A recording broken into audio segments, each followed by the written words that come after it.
Hello, this is Mark Wildman of Wildman Athletica, and today we are going to go back and we are going to work on our hunter's squat. We are going to take our hunter's squat and we are going to add in a press. There are two versions of this exercise, ipsilateral and contralateral. We're going to demonstrate both of them.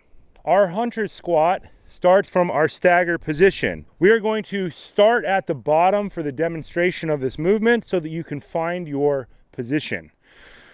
We are going to have our knee equal with our lead leg, and this is what we call the hunter's squat. It is a resting position that hunters use all the time, and you'll find military guys use this position all the time as well. Our defining thing that we're looking for here is our toe equal with our knee. We're going to sit down all the way on this heel. We're going to roll this toe underneath for now. There are versions where we would sit all the way down, but that's a full resting position.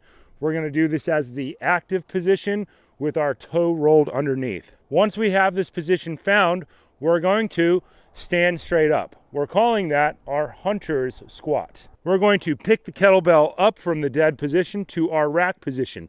Verticalize your spine, stand all the way up, eyes out in the distance. From here, we are going to get down to our hunter's squat position. The spine stays vertical the entire time.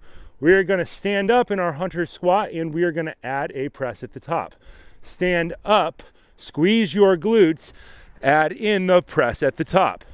Bring the weight down, touch your knee to the ground. Stand up, press, bring the weight down, get down. Stand up, press, bring the weight down, get down. We are going to call that the contralateral load.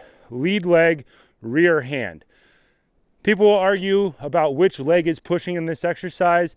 It doesn't matter. We're just going to pick one defining terminology and stick with it. Now let's do the other version.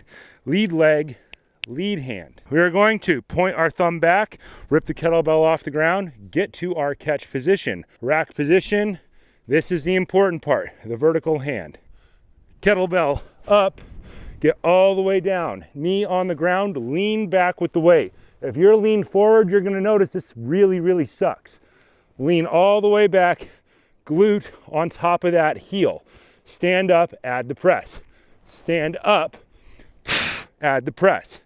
Bring the weight down, get down. Stand up, press. Bring the weight down, get down. Stand up, press. Bring the weight down, get down. Probably put the weight down from the standing position because it's a little bit easier. Let's walk through it on the other side just for demonstration purposes. If you hear the information twice, because we go through it on each side, you're more likely to retain the information. Lead foot points straight ahead. We're not turning in, we're not turning out.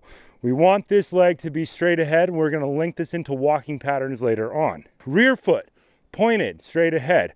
Our hips are pointed straight ahead. Crown to coccyx alignment, rib cage down. At the top, squeeze your glutes. If your glute's not on in your rear leg, something has gone wrong. Get all the way down. Find that position. Knee equal with our lead toe. Sit back as far as you can. You will notice I don't sit back as far on this side. That's because I have 3 knee surgeries. It doesn't mean I don't work on leaning back. That is why I do this exercise.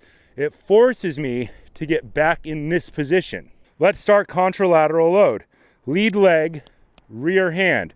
Thumb points back, get the kettlebell up.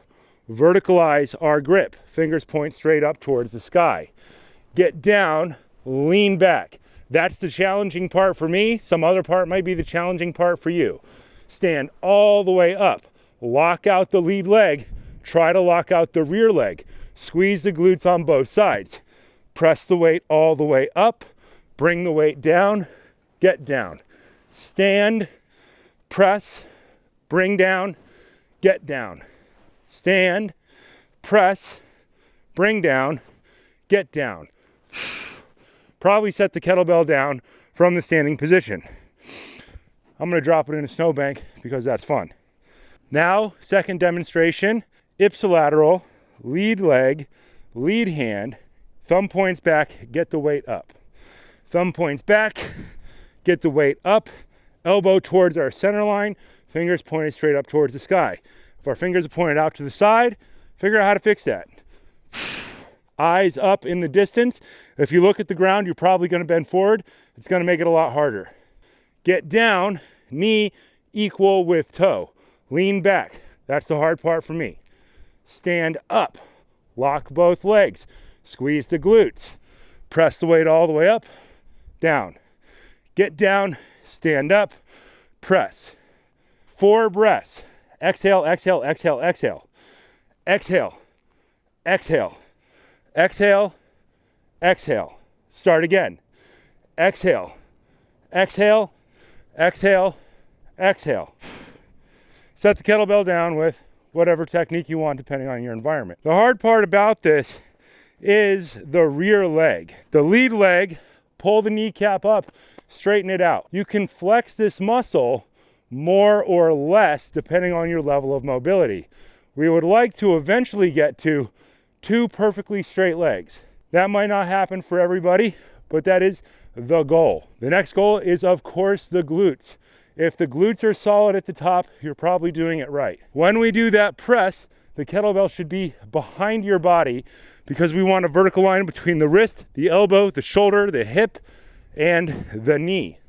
Sort of, because the legs may get bigger or smaller depending on whether or not your foot slips or not. We're trying to get really good at this as a resting position, and we want to be able to power out of this movement very effectively. You can use this move to train for this actual position. Military guys will rack it up, double kettlebells, do all kinds of weird things, and get really good at powering in and out of this position, because if you have on a 70-pound backpack, getting in and out of this position is hard. Use this as an accessory exercise for that. Martial artists will find this as a base to creating power. Drive, opposite side. The rear hand with the lead leg would be the power for a cross. The lead hand with the lead leg would be power for a jab. They're not exactly the same. They're not supposed to be. We are mimicking the muscle chains, not the exact movement pattern.